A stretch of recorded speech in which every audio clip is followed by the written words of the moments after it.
Hi there. How are you? I'm so glad you're here. I'm Kelly Shoup, parent coach, pediatric occupational therapist, mom of 3 kids. And today we have a very good subject to talk about. Could you be contributing to the bad behavior of your child by creating confusion? Could you be sending a message to your child that leaves them more confused or they're misunderstanding you, or they're just not getting the message that you're trying to send them?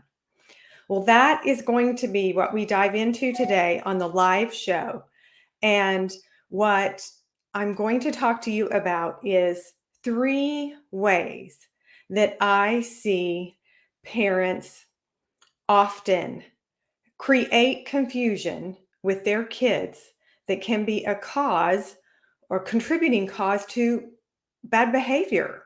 The reactions that kids give their parents, I think, can be caused from some confusion. So I'm going to give us 3 ways that that happens. And then I'm also going to give 3 ways that parents can combat that confusion or minimize or lessen the confusion with their kids in the message that they're giving their children in their everyday family life. Okay, if you're new here, if you're just finding me, so happy you are here. I am a pediatric occupational therapist. This is what makes me different in regard to how I help parents and kids and families. So I have a college degree, professionally licensed, trained in specifics of the human body. So an occupational therapist is somebody who helps any human with whatever job, occupation they are doing at that moment. Not job as in income earning job, but a job is a task or activity that has value and purpose in that person's life. So the job of a child is to play, to sleep, to be a daughter or a son, to be a sibling, to be a friend, to go to school, to go to church, to play at the playground. Those are all jobs that a young child has to do. And so occupational therapists also, treat adults, treat geriatric. So I am in the kid world. My love is the ages of 3 to 8. But because I have 3 kids of my own that are now 18, 16, and 13, I also am helping parents and kids and families from my caseload right now. I have a 2.5-year-old all the way up to 20. So I'm in this space of ages and stages of child development. That's what my occupational therapy degree, we spent a lot of time doing, understanding what does that human behavior look like? How does that growth happen?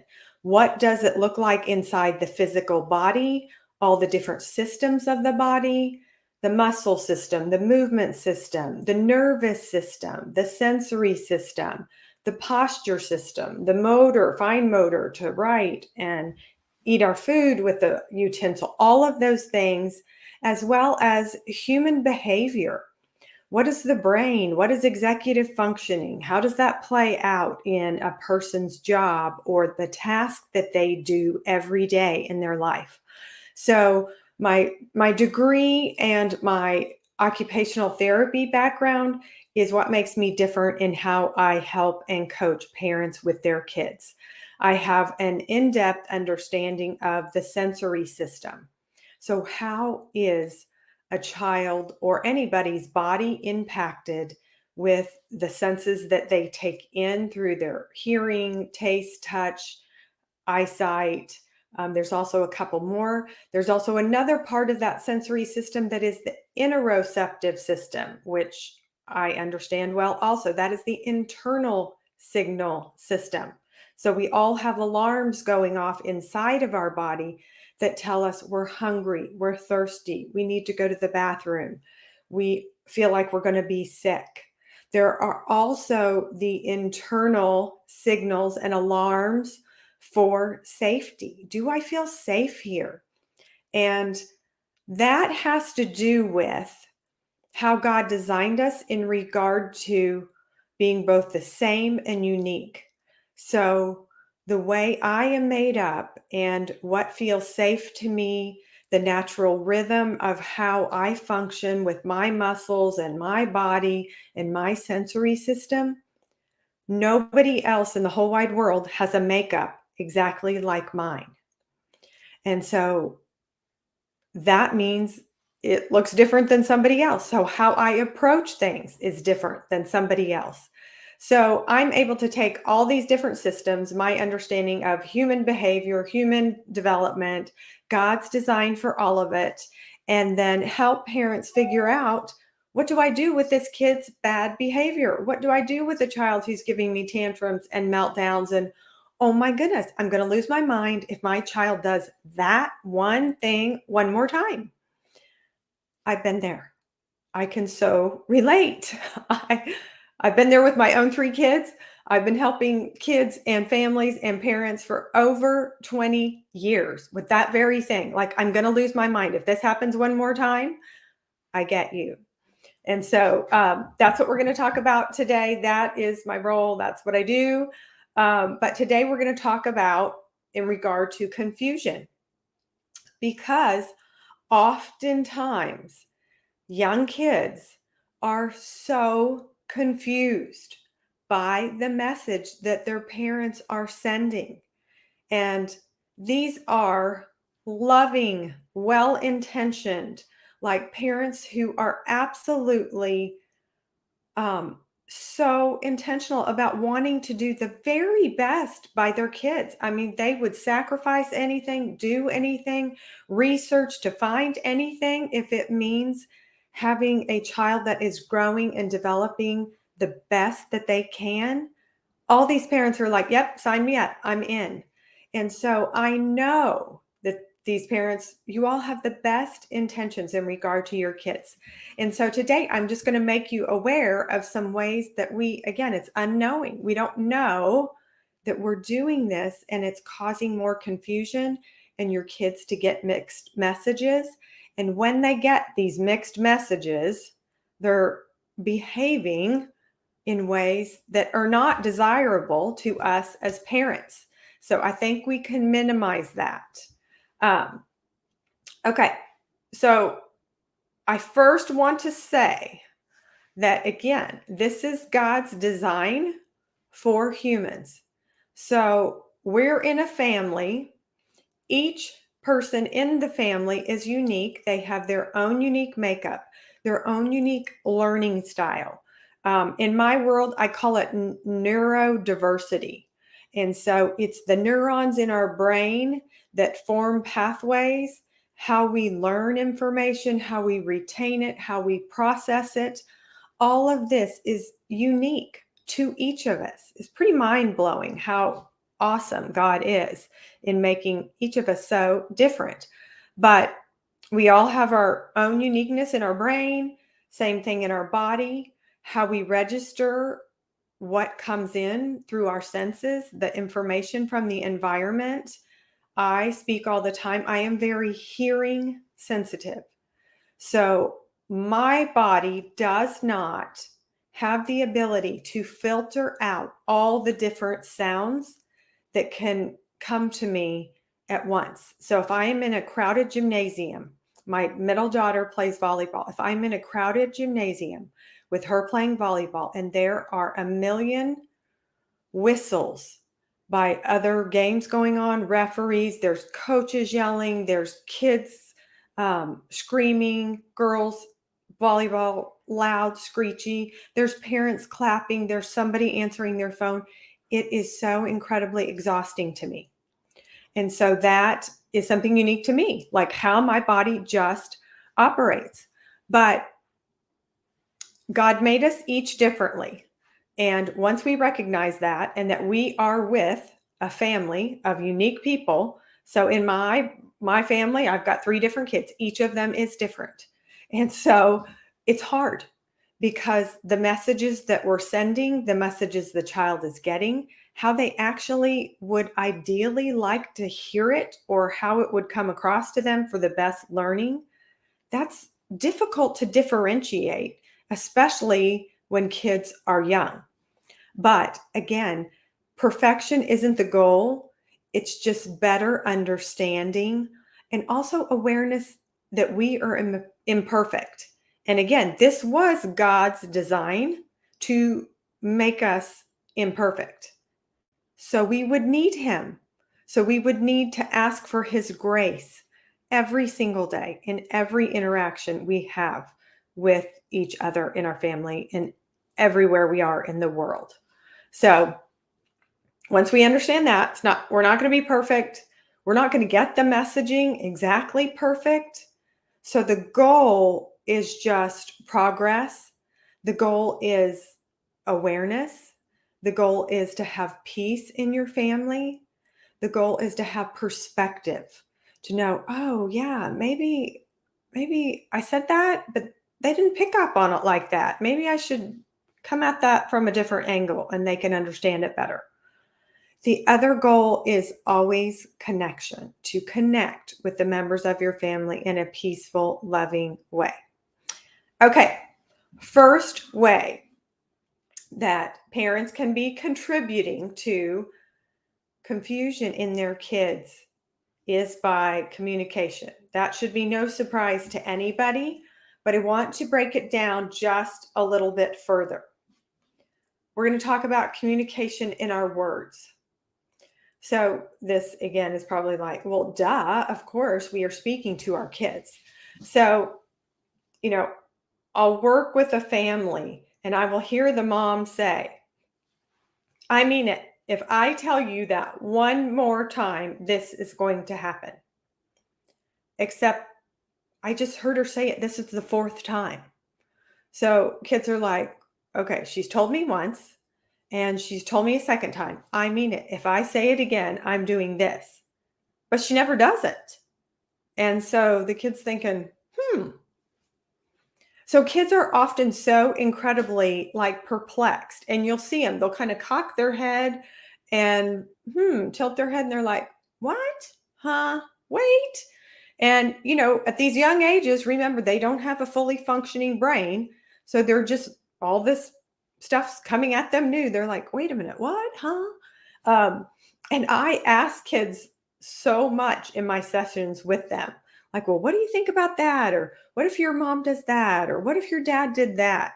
And they give me such great information. Oh, yeah, my dad, yeah, he might say he's not mad, but you can just tell, like he's red. So even though we are giving our kids a message, sometimes, again, they're confused and they really understand what could be the real way that we feel about things. But communication with our words is so incredibly important. And it's important with kids who are young to have it be simple, have it be clear what you're saying to them, and not a lot of words and reasoning and explanation. Because again, they don't have the mental capacity for you to give them the 10-minute version of why you want them to do whatever. Just, would you please put on your shoes? We're going to go get in the car. That might be the extent of what they need to know. Okay. So words. Words in regard to please, thank you. I'm so proud of you. This is so important to be clear and finish the statement. So I help parents understand. A lot of parents do an amazing job of saying, I'm so proud of you. I'm so proud of you. Thank you. Good job. And we stop right there. Good job. And so I will ask kids in my, sessions with them, I'll say, Great job. What do you think I'm telling you great job for? And they will give me all kinds of reasons. Well, because I'm not fidgety in my chair. You're telling me great job because I heard you say that we're going to use our scissors in a minute, or all the things, but it really isn't the one thing that I'm telling them they did a good job on. So I just want to encourage you, parents, that when you say good job for something you observe your child doing, tell them exactly what it is, because then they will know, oh, I did a good job taking the trash out. I did a good job putting my clothes in the hamper. They can connect exactly what they did, and it registers to them. Like they're like, oh, I did do that. Okay, I did a good job. Mom heard me, dad saw me. I'm getting validated and affirmation for being a contributing member to my family. Great. Okay. So we just want to finish that statement with exactly what they did well. I'm so proud of you because you didn't slug your sister. And I know you wanted to because she totally destroyed your Lego project. I'm so proud of you for having control over your emotions and your body, that you didn't slug her. Um, Again, I'm so proud of you because finish that statement with very specific actions that you have observed. It fills up your child's bank of being seen, being heard, being validated, like knowing that you know them. It is powerful in the way that you connect with your child. It means a lot. So please, please do this specifically. Thank you so much for helping me carry in the groceries. Thank you so much for helping me get the dog inside and get the mud off his paws. Oh my goodness. I couldn't catch him, but you did. Thank you for helping me. That was huge. Do you see how, for a young child, just acknowledging specific things that they do is so incredibly powerful to them? And so when we do specific words that they can see, there's no confusion there. Like, mom gets me. She sees what I do. She confirms she's proud of me for this. That is a good place to be. And when kids feel seen and heard and validated and affirmed, they don't give parents a lot of bad behavior. They're in a good, safe, healthy space where they feel seen and heard. Okay. Our words and our actions need to add up. And so if I say I'm going to do something, I need to do it. One more thing that I want to say about words, and I'm going to give you an example of, again, when you're intentionally parenting your kids and that words matter, you will often hear me say, I am about connection and not instant compliance and obedience. So my youngest one was in preschool, and I think it was the first week of school. So I tell my kids, we don't hit, we don't push, we don't kick, we don't physically, do anything to our siblings. So that has been the message between all three of my kids. So I also do not want kids to say I'm sorry with no real remorse for the behavior. I don't want kids to just say, okay, mom said I had to tell you I'm sorry, but then have no feeling behind it. It's not real. I want my kids to um, not apologize right away if they need to think about it, what they did wrong. And then when that registers, like, okay, I did screw up, then come back around and say, listen, I'm sorry, with a real authentic apology. Do you see the difference? But again, if I see parents who are often that control, imposing taskmaster kind of, you need to say you're sorry. And I just want the instant obedience of it and the compliance. I don't need you to mean it or not mean it. I just want you to say it. It comes from a different place. So just know in this story, I operate again from being authentic and connection. And I don't want an empty apology. I don't want you to apologize for your behavior if you're not really sorry for it. And so that was the message and what I was teaching my own kids. So Rachel was in school and she was in her little class. They were doing different centers and she was supposed to move one center to another one. Rachel is my highly sensitive child. So she takes in all the information from all of her senses, and it can be exhausting to her. In this instant, the teacher wanted her to move from one table to another. She wasn't. She was still working on whatever at the first table. So the teacher came along and kind of shimmied her with her hands on the back on Rachel's back and on her bottom. Now, Rachel did not like that. As the third kid, she was like, "You don't push me. That's not okay." So she kind of flung back and flung her hand back at the teacher. And the teacher thought that the teacher experienced that as she was being hit by my daughter. So they went to, tried to get Rachel to apologize. Rachel was not apologizing. So another teacher came in. "Rachel, you need to say sorry." And Rachel was, I think she was 3. So she wasn't able to articulate, "Hey, I think she hit me first." But anyway, so long story short, Rachel's now in the principal's office because she won't say sorry. And they're calling me saying, "Listen, your daughter needs to say she's sorry." And so they didn't know what to do with her. She was crying. She was unconsolable.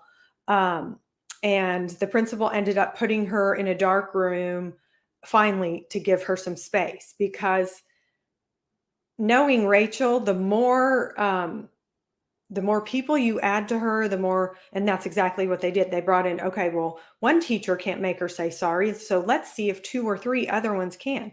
So here's Rachel, 3 years old, lots of teachers all speaking at her. "You need to say sorry. You need to say sorry. You need to do this. You need to do that." She was completely overloaded. New school, new class, new environment, all this stuff. And what they should have done was give her a minute to collect herself. And then she probably would have thought about, "Oh, okay, maybe I did something wrong here." So finally, they put her in a dark room. The principal was like, "Okay, we're going to give her 5 minutes in this dark office to see if she will calm down." She did. That should have been the first thing that they did, but they did not. They did exactly the opposite of what she needed. And so I got up to the school. She was calm. I talked to her. She was absolutely apologetic. She absolutely knew that teacher from my older kids. But again, she couldn't process it and come up with an authentic apology at the moment. And I had taught her, like, we're not going to apologize with no meaning behind it. So it was just this big confusion and misunderstanding and mixed messages that, again, it's so incredibly important how you talk to your kids at school. And then school's going to start here in a little bit, but also, how we communicate with the teachers about what's going on in our family, how we are trying to intentionally raise and guide our kids. And it might be a little bit different than the majority of families out there. And I can tell you honestly, there are a good number of parents who would just rather operate with the control, instant obedience, and compliance because it's easier right now in these young ages.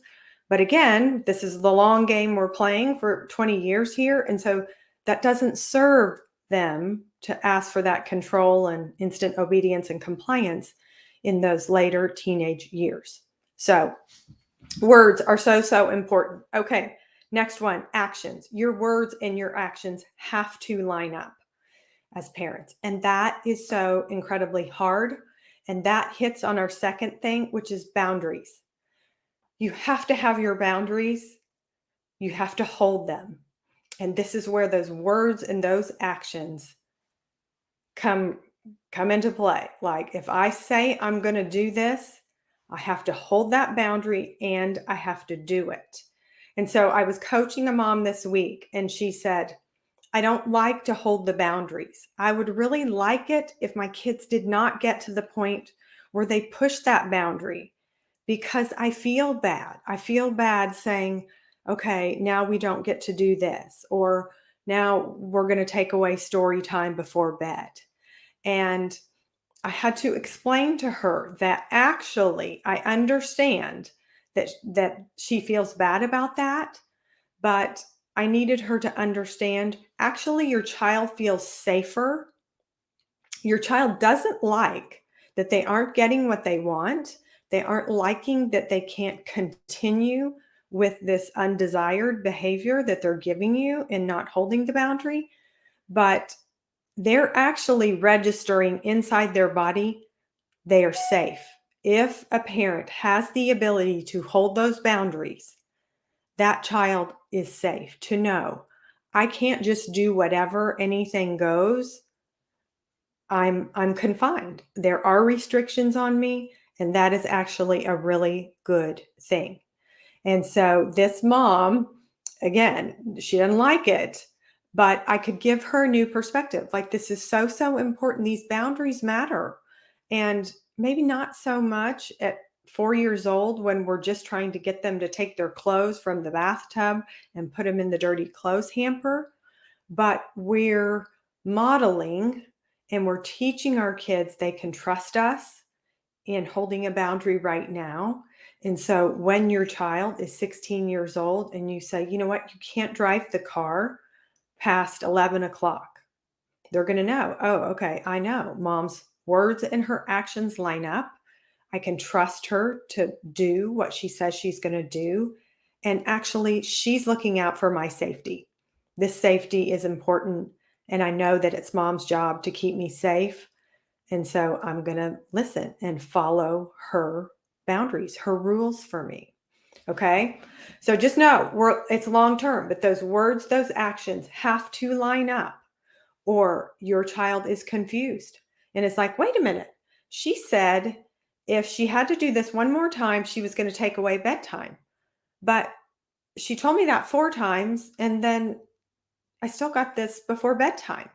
So again, it is incredibly difficult for a child to know how to act and what behavior to get rid of that is this bad behavior if they're so confused in what the parent is doing. Like, what you're saying doesn't match by what you're doing. You didn't actually take that away. Or I will have some parents who feel bad if they give a negative consequence. Like, okay, we don't get to stay at the park 30 more minutes because you ran out of bounds. You started to head to the street or something. But a parent might feel so bad about that that they actually will say, but we'll go get ice cream instead to make up for it. Okay, that is so confusing to a child. They're like, what? Like, I'm in trouble because I ran towards the street and now we can't stay very long, but mom feels bad about that. So now I get ice cream. The child's going, what? So what happens is that child's undesired, that bad behavior, the meltdown, the tantrum, the outburst, the running towards the street, all of that continues because the message that the child gets, they have no clue what to do with it. They're like, that's not clear. That seems so incredibly confusing. Okay. The other way that communication can be super confusing is nonverbal body language. So a parent can say, nope, I'm not angry, but a child is picking up from the tension, the energy, the red face of the mom or dad. Oh yeah, that parent is angry. They're saying they're not, but the child's going, I kind of think they are. So I coach parents all the time. This is the time in these young years to give your kids the vocabulary and the understanding of different emotions. Most kids know mad, sad, glad, and scared. And there are so many more. disappointed. I'm hurt. I'm, why can't I think of any more? I'm nervous, excited. I have some butterflies in my stomach, but it's in a good thing. I'm excited to go to school tomorrow. Or, oh my goodness, I have nerves in my stomach, like I'm scared because I actually destroyed something in class and I need to tell my teacher and I don't want to tell her because she specifically told me not to touch it. So there's all these different emotions. And if we will communicate with our kids and ask them, what does that look like? Or what do you think? How do you think I'm feeling about that? All these other emotions besides just mad, sad, glad, and scared. It gives them an ability, again, to know themselves well and to get more clear communication that doesn't leave such confusion. Okay, the last third thing that we're going to talk about in regard to confusion and how kids can get it. And so it is by husband and wife not being on the same page. So kids in a family just getting a constant mixed message. Mom says do this, dad says do that. Mom says act like this, dad says that's okay, not to. So that is incredibly difficult for your children to figure out. Which way do I do it? Mom said to do it this way, but dad said that. So mom and dad being on the same page in regard to the schedules, the discipline, the goals for each child kind of for the next 6 months or a year is huge. Having clear goals, clear communication, simple ways to talk to kids, intentional, intentional focus on how we're going to look at the things we want to work on with this kids between mom and dad. So key. Okay. So these are some ways your kids are being confused. Simple ways for you to make a big difference. Here's what I want to say in regard to the husband and wife not being on the same page. Okay, you can find me in my monthly membership on my website, www.kellykshoup.com. So for $49 a month, there is a weekly group coaching call where you can come on and ask me something that's going on specifically with your family, your kids, whatever. It's great.